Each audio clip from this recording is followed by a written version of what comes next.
Hi, good afternoon. So today we will be presenting our talk titled Ransomware's Secret Tunnel, where we share our recent observations of ransomware cases handled by Signia, how ransomware groups are moving towards using ESXi infrastructure and network-attached storage (NAS) devices for covert operations. So about ourselves, Ren Jie and myself are incident response experts at Signia, and we are based in Singapore. Signia is a cybersecurity professional services provider that specializes in incident response, and in addition to incident response, we also provide services that support organizations at each stage of their cybersecurity journey, helping to build the world's most cyber-ready organizations. So over the past few years, we are seeing a sharp rise in ransomware incidents. The ransom amount paid increased from 220 million USD in 2019 to 1.1 billion in 2023. As such, ransomware is one of the main focus of the security industry, where solutions are developed to fight against ransomware as the threat actors evolve their tactics. In a ransomware infection, it typically starts with an initial infection performed by initial access brokers. The initial access is then sold to ransomware operators. With persistence established in the environment, the ransomware operators will perform reconnaissance to look for crown jewels in the organization, as well as assets for lateral movement and privilege escalation. These activities in the environment usually last between 1 to 3 weeks, depending on the size of the organization, before a full environment compromise leading to the final stages of ransomware, which is the exfiltration and subsequently encryption. Endpoint detection and response, or what we know as EDRs, is a key technology used in many organizations to prevent cyber threats such as ransomware. EDRs are deployed in organizations to monitor endpoints for suspicious activity and can isolate threats before they spread. So looking at the ransomware timeline again, with an EDR detection on the activities conducted by the ransomware operators, the threats will be contained and neutralized. If the threat is successfully eradicated, this will stop the progress and the further compromise of the environment, effectively stopping the ransomware operations. Hence, there's a need for ransomware operators to devise new tactics to evade detection and remain stealthy throughout their operations. So now we'll look at the roles of network-attached storage (NAS) and ESXi in ransomware, starting with NAS. So NAS are used by organizations to store high volumes of data, and the data stored could include sensitive data or information that is required for the day-to-day operations of the organization. Hence, this makes it a very lucrative target for exfiltration and encryption by the ransomware threat actors. NAS are usually unmonitored assets and have a long uptime for availability of data. We'll now look at ESXis.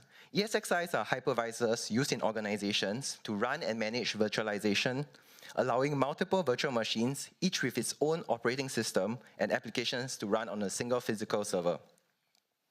The images of virtual machines, such as database servers, can hold sensitive information and are targets for exfiltration. The virtual machines usually run applications that are critical for day-to-day operations. Hence, encryption of virtual machine images will disrupt the operations, as the ESXi will not be able to run these images. Similarly, ESXis are usually unmonitored and have very long uptime for availability of the virtual machines. So in most environments, we see that NAS and ESXis are unmonitored assets and present an opportunity for threat actors to hide their activities and to use these assets as stealthy backdoors. So in a recent interview with a ransomware affiliate, a question was posed on how they avoid being detected and eradicated during their ransomware operations. And the answer by the affiliate was that they hide in QNAP server, which is a NAS device, and ESXis, because there's no EDRs on these devices, and they are not the usual suspects for being backdoored. So we can see that NAS and ESXis both have very long uptime to ensure high availability. Hence, any malware or implants by the threat actors does not need to survive a reboot and can achieve the goal of persistency easily. So now we'll look into detail on how ESXi and NAS are being backdoored by the threat actors. So in some versions of QNAP and Synology NAS, SSH can be enabled from the web portal itself, giving threat actors access to a shell and command execution on the underlying operating system, which is usually Linux-based. Hence, deployment of any Linux-based malware or tunneling tools is trivial for the threat actors. In our investigations, we have observed the use of Chisel tunneling tool deployed to backdoor a Synology NAS. In the following slides, we will walk through the process of how the NAS was backdoored by the threat actor from our investigations. So the threat actor first logged into this station manager, which is the web console of the Synology NAS, as the user admin. So you note the time 0248 hours. So on the first snippet on the top, 2 minutes later at 0250 hours, we see that the SSH service was successfully started by the user admin. And in the snippet below, shortly after the user admin successfully SSH into the NAS after successfully starting the service. So in the second SSH session at 1817 hours, we observed that the threat actor deployed the Chisel tunneling tool.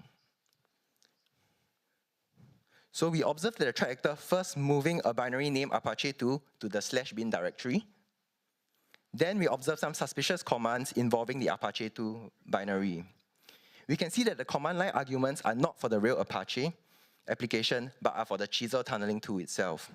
The threat actor is trying to establish a SOX tunnel to their C2 server and background the process of the tunnel. So now we move to ESXi and how it can be backdoored. So SSH for ESXi can be enabled via the web console or vCenter. ESXi is a hypervisor and runs proprietary operating system. There are several options to backdoor an ESXi. So first is to compile a malware specifically for ESXi. Second is to run a Python-based malware, as Python is installed on ESXi OS. And lastly is to run a backdoor using existing binaries, or what we know as living off the LAN. So in our incident response for several ransomware incidents, we have observed the use of SOX tunneling via ESXi, leveraging the ESXi as a pivot point to tunnel attackers' traffic into the victim's network. Remote port forwarding is established with native SSH. As firewall is enabled on ESXi by default, a firewall has to be disabled or traffic to the C2 server IP address has to be allowed. This can be done via the ESXi web console or via the command line interface. Additionally, we have also observed the execution of another SSH daemon process listening on another port itself. So this allows for SSH access even when the SSH service is disabled from the console. So basically what happens is that when you start the SSH daemon on another port itself and you disable SSH service for ESXi, it only stops SSH daemon from listening on port 22, but the other SSH daemon is still active. So this could be a stealthy persistence for the threat actor. So we will now illustrate how the SSH tunneling is achieved. We assume that the threat actor already has access to valid credentials of the ESXi. The threat actor first accessed the ESXi and used the native SSH to establish a SSH SOX tunnel to the C2 server via remote port forwarding. Next, the threat actor accesses the C2 server and connects to the tunnel before sending their traffic into the victim's corporate network via the tunnel connection through the ESXi. We'll now provide a demonstration of how the SSH tunneling is performed.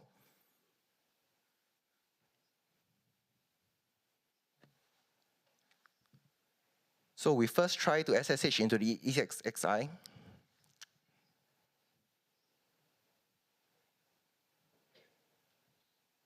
And we see that the connection is dropped. So we have to log into the ESXi web console to enable an SSH service.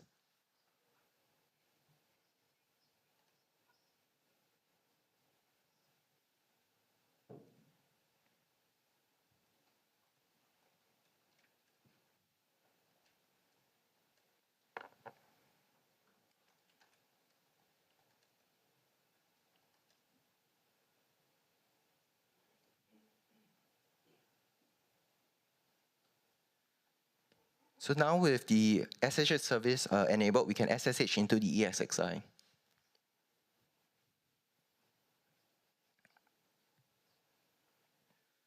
So So now we'll look into how firewall can be disabled so that the threat actor can do the SOX tunneling. With SSH access and the ability to execute commands, we first try to establish the tunnel.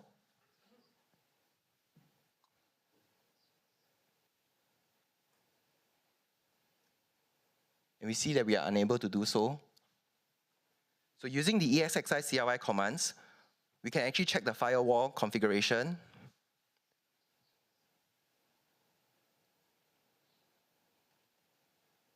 And we can see that the default action is to drop, and it is enabled. So we can disable the firewall with ESXi CLI.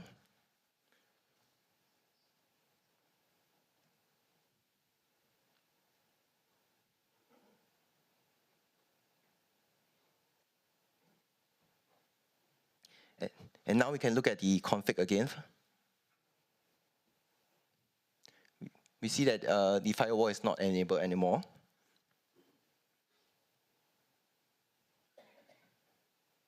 So now with the firewall disabled, we can now try to establish the SSH tunnel via remote port forwarding to the C2 server on port 443.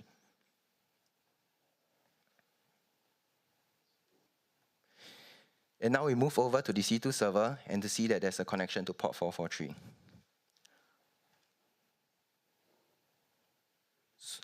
So we see that the SSH daemon is listening on port 443. And now we have an established connection with the ESXi server.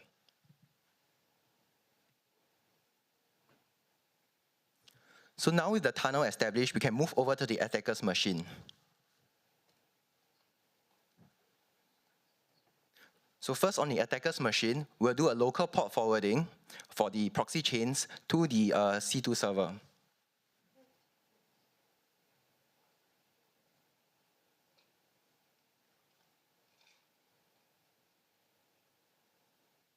So the proxy chain, the local port forwarding is done.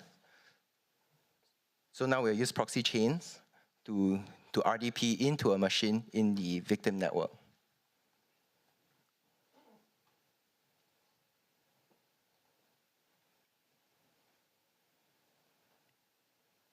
So we have now seen how NAS and ESXi can be backdoored. We'll now look into how, as defenders, we can detect, hunt, and monitor for such techniques. My colleague Ren Jie Yow will share more.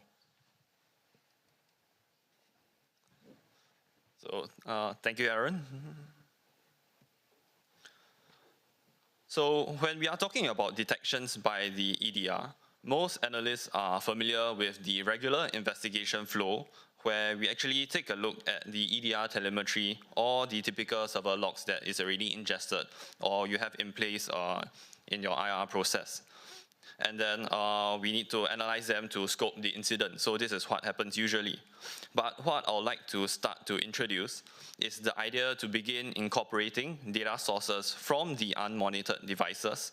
And based on this presentation, our focus for the unmonitored devices will be the ESXi and the NAS devices.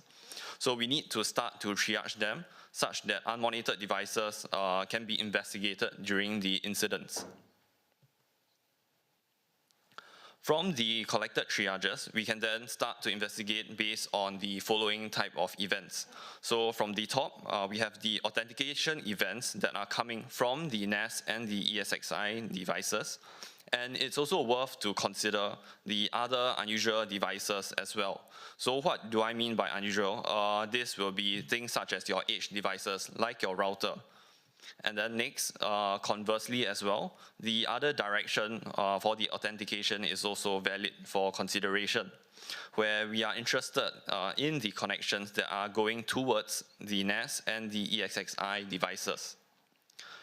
So any enabling of the network services, such as SSH, should also be taken note, and it should be scrutinized. And in terms of the tunneling and potential C2 communication, the traffic events towards the external IP addresses should also be reviewed from that are occurring from the devices. And more towards the forensic type of data sources, we should determine the processes and the commands executions on the device. And lastly, in terms of the new file creations, this will help allow the discovery of potential malwares or backdoors. So zooming into the NAS and the ESXi, we will be covering the visibility and the data sources that can be used for monitoring and investigation. So first, for the NAS device, we break it down into the 5 stages that I have in the table. So the first point for the SSH connections to the NAS, we can look at the local authentication logs, data sources, where unauthorized users and source IP addresses are interesting to us. Next, for the tunneling connections, we can consider the third-party network connection logs, such as the traffic logs, or the network connection logs that are occurring on the devices for the active connections. For the tunneling connection, active processes and command executions will be useful to allow the identification of suspicious processes or command lines. And for command executions, we have the well-known command history data sources such as bash history. And for the backdoor creation, the file system information can be considered, where the analysis based on timestamps of the metadata can be done. And now we know what are the different categories of the data sources to consider. This table over here provides the specific mapping between the categories and the specific data sources. As the underlying operating system of the NAS is still a Linux, the logs are similar, to what we always see in the case of a typical Linux server investigation. So for the local authentication logs, we have multiple sources from the var log folder, such as the WTMP, BTMP, the auth logs, and the secure logs. And for the command history logs, we can reference the command shell logging, such as bash history logs. As for the running processes, the network connections, and the file system information, we can leverage the different Linux commands that are available on the host to gather the data. And having covered NAS in the past 2 slides, we will now move on to the ESXi. And the attack stages here are largely based on the demo that my colleague Aaron has just presented earlier on. For the authentications onto the ESXi web console, we can consider the ESXi application logs, where the source IP and the users for authentications can be analyzed. For the enabling of SSH, similarly through the application logs as well, where the actions for enabling of SSH should be scrutinized. So in general, any enabling of the SSH should be highly restrictive, and it should be monitored and tracked as well. For the manipulation of firewall rules, we have the multiple data sources to consider: the ESXi application logs, the firewall configuration logs, and the network connection logs. By default, most transport services are blocked on the firewall. But we can see from the demo earlier that we need to allow the SSH traffic as it's required for the tunneling capabilities. So any unauthorized changes on the firewall rules or configurations can indicate a possible compromise. For the authentications onto the ESXi, it's referring to someone connecting directly into the ESXi via SSH. So through the application logs, we need to take note of the users and the source IP addresses. For the SSH tunneling execution, it's referring to the actual execution of the command to establish the tunnel. And such evidence can be found from the network connection logs or the command history data sources. And lastly, for the manipulation of the user accounts, this refers to any modifications of the account settings or any new user is being created for persistence. So such events can be found on the user and permissions data sources. Similarly, this table is the specific mapping between the categories and the data sources. And we will be mainly considering 2 types of data sources. So firstly, we can see that the ESXi application logs are quite frequently referenced. And the application's logs are referring to the 4 different log files that's available on the ESXi, which is the auth log, the shell log, VOBD, and hostd. And secondly, the other collected artifacts will be via the ESXi CLI command line to collect information about the processors, file system, firewall, and the user and permissions.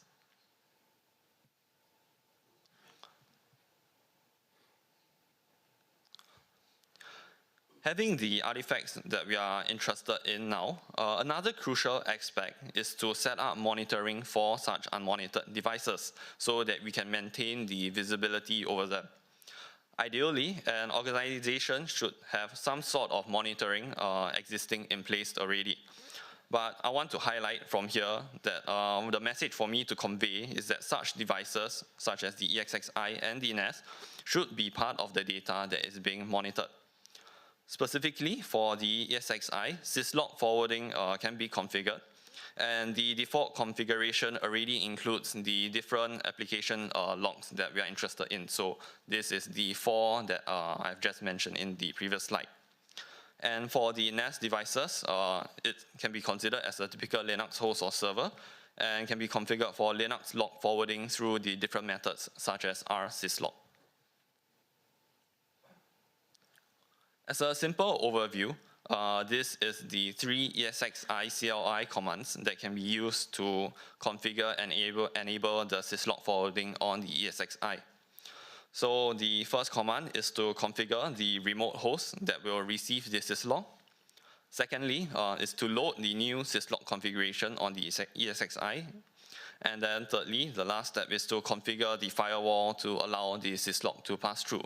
So just these 3 simple steps, you can actually start to enable the ESXi syslog forwarding.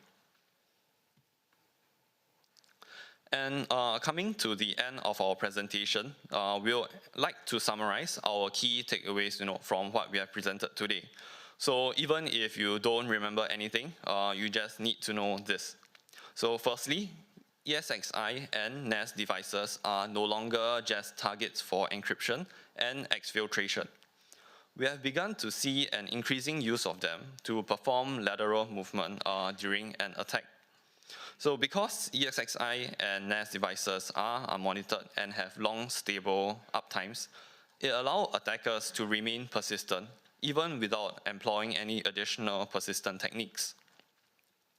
And next, if you are a responder, ESXi and NAS should be considered as part of your investigation flow.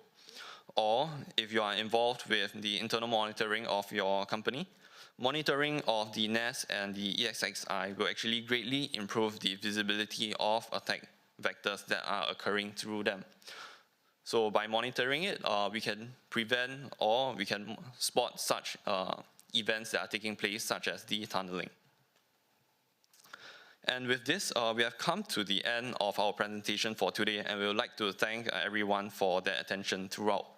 So if you are interested, further interested, in what we have discussed today, there is additional technical details about the visibility and the monitoring of the different data sources for the ESXi on our blog post. So you can scan the QR to access our blog post on our company webpage. Or if you see us, around the conference for the remaining of the time here, please feel free to approach us if you have any questions. We are always open for any discussions. So thank you very much.